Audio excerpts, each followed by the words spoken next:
When you think of Assam, what comes to mind? For most of us, it's probably those rolling hills, right? Covered in lush tea plantations. But there's this quiet revolution brewing, and it has almost nothing to do with tea leaves, and everything to do with silicon chips. So yeah, let's dive into this incredible story of transformation. And this quote right here from Narsingh Pawar, he's a key figure in all of this. It just perfectly captures the shift. I mean, the state is literally leveraging its own identity. It's moving from being famous for T, to IT, for information technology. It's a seriously bold vision for a whole new era. So the big question is, right, how does a state that's synonymous with chai, I mean, literally the home of it, make that massive leap to manufacturing microchips? Well, that's the journey we're going to explore. It's kind of like a blueprint for turning this deep agricultural legacy into a tech frontier.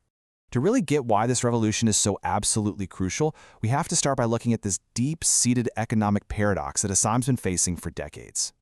Yeah, this slide just lays it all out, doesn't it? On one hand, you've got a state that is incredibly rich. We're talking culture, biodiversity, and of course, its world-famous tea. But then, on the other hand, it's been shackled by economic stagnation, which has forced its most talented young people to just pack up and leave to find opportunities elsewhere. And this number, 8.4%, this really drives the point home.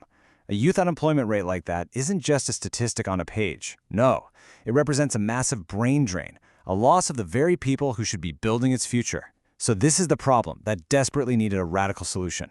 And that radical solution? Well, it has a name. Assam Intelligence.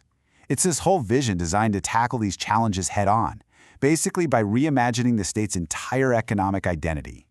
So what is Assam Intelligence? It's not just about, importing some fancy technology. Not at all. It's a homegrown model.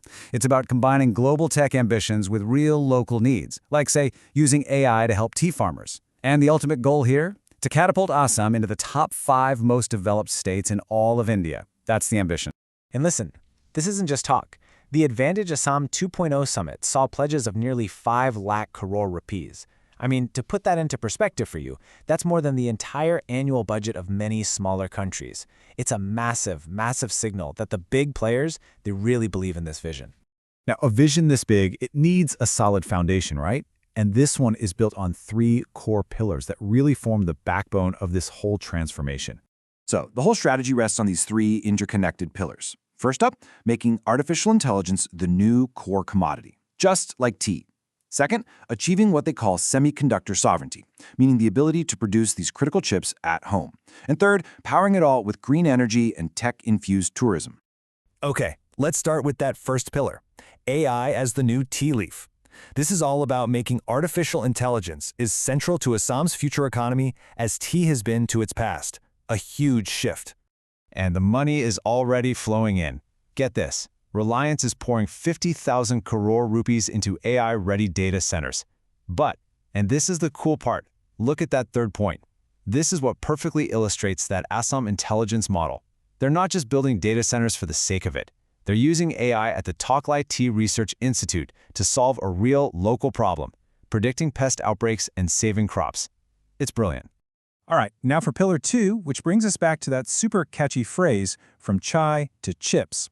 And honestly, this is maybe the most ambitious part of the entire plan, turning Assam into a major hub for semiconductor manufacturing.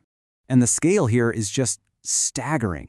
Tata is building a 25,000 crore rupee plant that's going to churn out 48 million chips per day.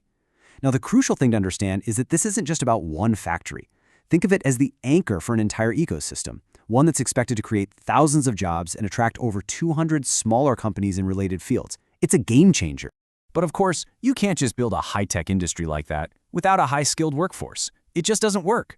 And that's where this critical link between the universities, the academia, and the industry really comes into play. And just look at how this ecosystem is being built from the ground up. You have the Assam Skill University launching India's first ever diploma in semiconductor fabrication. That's huge. Then you've got top-tier institutions like IIT Guwahati providing the heavy-duty supercomputing power needed for all this AI research. And government bodies like Amtron are actively partnering with these universities to make sure that talent pipeline is full and ready to go. So this whole story isn't just about big industry and economics, not at all. The Assam Intelligence model is also about weaving technology into the very fabric of its culture and community. In this quote from Own Assam, it really gets to the heart of the matter, doesn't it? The goal isn't just tech for tech's sake. It's about tangible human impact. It's about helping a student earn a living, helping a farmer make a better profit, and helping a small local business not just survive, but thrive. But then there's this question. How do you make AI truly local? Well, for one, you have to teach it the local language. And for Assamese, which had very few digital resources for an AI to learn from, this was a massive, massive challenge. So what was the solution? It wasn't some top-down directive. Nope. It was a grassroots movement. And this chart, this shows that movement in action. Each one of those rising bars represents a new digital dataset. We're talking poems, articles, Wikipedia entries, all collected by volunteers. You can literally watch them building this digital library from almost nothing, creating the raw material needed to teach an AI how to speak Assamese. It's amazing. And that grassroots effort is now scaling up to national significance. The Digitizing Assam project actually contributed 2 million pages to India's national AI project. They're even using this tech to preserve ancient manuscripts. And at the state level, a partnership with Google is creating an AI center of excellence to improve public services. It's just this perfect blend of the past, the present, and the future, all coming together. Of course, the road from chai to chips is not going to be perfectly smooth. There are obstacles, and it's really important to be realistic and look at the challenges that still lie ahead. And probably the biggest challenge is the digital divide. I mean, this slide shows the stark reality of it all. On one side, you have the capital city of Guwahati with a world-class fiber optic network. But on the other, you have rural districts with internet penetration as low as 12%.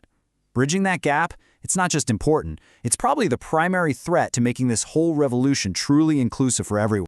And that really brings us to our final big question. Can a model built on Assam intelligence actually show the world how to blend technology and tradition?